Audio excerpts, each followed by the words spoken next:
180 कहते the angle subtended bye arc at the centre, कहते जो आर्क है वो सेंटर में जो एंगल बना रही है is double the angle subtended bye it at any point on the remaining of the circle. कहते कोई सर्कल के अंदर जो आर्क सेंटर के साथ एंगल बना रही होगा, ठीक है, ये एंगल क्या होगा सर्कल के किसी भी पार्ट के एंगल से कहीं पे भी ड्रॉ कर दो, ठीक है, उस एंगल का क्या होगा ये वाला एंगल डबल होगा। मींस सेंटर वाला एंगल आर्क के उत्ते बने किसी भी एंगल से की होगा डबल होगा, चाहे मैं इस तरीके से ड्रॉ करूं, ठीक है। बस सेंटर वाला एंगल की रहना चाहिए ਤੁਹਾਡਾ डबल रहना चाहिए, ठीक है बेटे। इसको प्रूफ करने के लिए अपने पास तीन केस ने, ठीक है। First of all minor arc के लिए, second semicircle, third is major, ठीक है। ए वाला केस अपना माइनर आर्क का केस 1, सेकंड सेमी सर्कल ਦੇ ਵਿੱਚ ਕਿਵੇਂ ड्रॉ होंगे फिगर, सेमी सर्कल मींस अद्धा सर्कल, देन ए वाला ते ए वाले एंगल का रिलेशन दसांगे ਆਪਾਂ। थर्ड है रिफ्लेक्स एंगल, रिफ्लेक्स एंगल हो sorry major arc, major arc ਦੇ ਵਿੱਚ अपना रिफ्लेक्स एंगल आ जाएगा, ठीक है। देन ए वाले एंगल से ए वाले एंगल का रिलेशन, ए वाला एंगल कितना बन गया रिफ्लेक्स एंगल, ठीक है। एक सेमी सर्कल है, ए वाला मेजर आर्क, ठीक है। तीनों केस के लिए अपन ने प्रूफ करना है, आप फर्स्ट वाले का प्रूफ कर देंगे, सैकेंड ते थर्ड का आप रिजल्ट शो कर देंगे, ओके। इस दे विच बड़ा नेम ले लो, that is a P Q O A same points है सारे कितने, ठीक है। हुण मैं ते कहूंगी जेडी पी क्यू है वो की है माइनर आर्क है, P Q is a semi circle ते पी क्यू इत्थे केड़ी आर्क है मेजर आर्क, ठीक है। हुण तुसीं अपनी बुक च देख सकते हो, देखो नीचे कंसीडर दे विच लिखा है consider the 3 different cases in the figure 10.28 P Q is a minor semicircle and major, ठीक है। हुण मैं बेटे इस पार्ट को प्रूफ करना, देखो अपने प्रूफ की करना है कि जेड़ा पी ओ क्यू एंगल है ये डबल होएगा P A Q, means J A angle मेरा 40 है देन ए वाला एंगल मेरा कितना होएगा 80 होएगा। अपने रिजल्ट तो अपने है कि इसको प्रूफ करना, ठीक है, ये अपने प्रूफ करना है।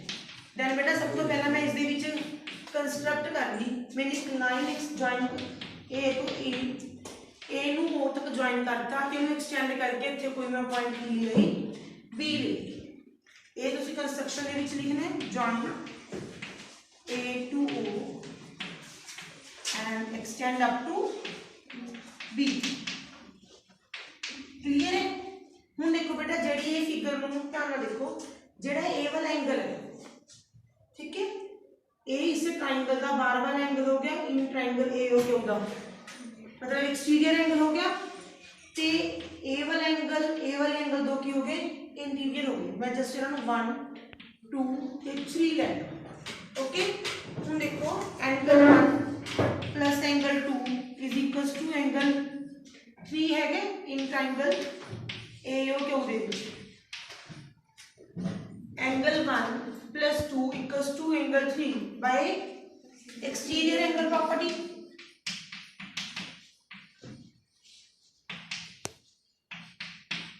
हुण देखो 1 ते 2 इक्वल है, क्यों यस और नो, 1 ते 2 क्यों इक्वल है, हाँ क्योंकि बेटा 1 ते 2 इसलिए इक्वल है क्योंकि 1 ते 2 दे ਲਈ ओ ए ते ओ क्यों की ने रेडियस ऑफ द सर्कल, ओ ते ओ ए ते ओ क्यों की ने इक्वल हो गए। अगर दो लाइंस इक्वल है किसी ट्रायंगल दे विच देन उन्हां दे ऑपोजिट एंगल्स भी इक्वल होंदे हैं, जे ए अपना ओ पॉइंट है ए है क्यों है ये 1 ते 2 ने देन ये दोनों एंगल्स इक्वल होंगे, ठीक है। देन 1 ते 2 इक्वल हो गए, मैंने 1 चाहिए सी 2 तो मैंने चाहिए नहीं, देन मैंने 2 की जगह कितना लिखता 1, एक ही बन गया 2 टाइम्स ऑफ 1 इक्वल्स टू 3, इनू स्टेटमेंट मान लो। हुण बेटा मैं दूसरी नु सिमिलरली लिखनी 4 5 एंड 6, सेम 6 वाला एंगल की हो जाएगा 4 ते 5 का प्लस हो जाएगा 4 ਤੇ 5 ਦੋਨੋਂ ਇਕੁਅਲ ਹੈ ਦੈਨ ਮੈਂ 6 ਐਂਗਲ ਨੂੰ ਵੀ ਕੀ ਲਿਖ ਸਕਦੀ ਹਾਂ 2 ਟਾਈਮਸ ਆਫ 4 क्योंकि 5 ਤਾਂ ਮੈਨੂੰ ਚਾਹੀਦਾ ਹੀ ठीक है दोनों की कर दो ऐड कर दो एडिंग 1 and 2 ठीक है इधर की बनेगा 2 टाइम्स ऑफ एंगल 1 + 4 इधर की साइड 3 + 6 2 सेम 1 ਤੇ 4 ਨੂੰ ਐਡ ਕਰਕੇ ਕਿਹੜੇ ਐਂਗਲ ਬਣ ਰਹੇ PAQ और 3 ਤੇ 6 ਨੂੰ ਐਡ ਕਰਕੇ ਕਿਹੜਾ ਬਣ ਰਿਹਾ ਬੇਟਾ POQ ਇਹ ਆਪਾਂ ਨੇ ਪ੍ਰੂਫ ਕਰਨਾ ठीक है जस्ट एक एक्सटीरियर एंगल प्रॉपर्टी लगाई है एक आइसोसेलेस एंगल प्रॉपर्टी लगाई है क्लियर है अपन ने दोनों एंगल्स नु पहला फर्स्ट 1 ਤੇ 2 ਨੂੰ प्लस करके 3 ਦੇ ਇੱਕੋ ਰੱਖਿਆ ਬਾਈ एक्सटीरियर एंगल प्रॉपर्टी 1 ਤੇ 2 दोनों सेम है बिकॉज ऑफ द रेडियस ਦੇ ਉੱਪਰ बने हुए हैं रेडियस ਦੀ लेंथ ਕੀ ਹੁੰਦੀ ਹੈ ਸਰਕਲ ਦੇ ਵਿੱਚ ਇਕੁਅਲ ठीक है ਹੁਣ ਇਹ ਵਾਲਾ ਕੇਸ ਕਲੀਅਰ ਹੈ ਹੁਣ ਕੇਸ 2 ਦੇ ਵਿੱਚ ਦੇਖੋ ਜਸਟ ਦਾ ਰਿਜ਼ਲਟ ਧਿਆਨ ਰੱਖਣਾ ਦੇਖੋ ਬੇਟਾ ਜਿਹੜਾ ਸੈਮੀ ਸਰਕਲ ਹੁੰਦਾ ਹੈ ਸੈਮੀ ਸਰਕਲ ਦੇ ਵਿੱਚ ਜਿਹੜਾ ਵਰਟੈਕਸ ਐਂਗਲ ਹੁੰਦਾ ਦੈਟ ਇਜ਼ ਆਲਵੇਸ 90 ਡਿਗਰੀ ਤੇ ਸਟ੍ਰੇਟ ਲਾਈਨ ਦਾ ਐਂਗਲ ਹਮੇਸ਼ਾ ਕਿੰਨਾ ਹੁੰਦਾ ਹੈ 180 ਦੈਨ ਡਬਲ ਹੋ ਗਿਆ ਯੈਸ অর ਨੋ ਡਬਲ ਹੋ ਗਿਆ ਨਾ ਠੀਕ ਹੈ ਹੁਣ ਥਰਡ ਕੇਸ ਆ ਗਿਆ ਆਪਣਾ ਮੇਜ਼ਰ ਆ ਇਹਦੇ ਵਿੱਚ ਬੇਟਾ ਦੇਖੋ ਜਿਹੜਾ ਰਿਫਲੈਕਸ ਐਂਗਲ ਹੁੰਦਾ ਬਸ ਇਹ ਤੁਸੀਂ ਕੀ ਲਿਖਣਾ ਹੈ ਰਿਫਲੈਕਸ ਆਫ POQ ਨਹੀਂ ਤਾਂ ਆਪਾਂ ਜਸਟ POQ ਲਿਖਦੇ ਸੀ ਹਨਾ ऐसे की लिखना है रिफ्लेक्स ऑफ POQ इक्वल लिखा है सेम 2 टाइम्स ऑफ PAQ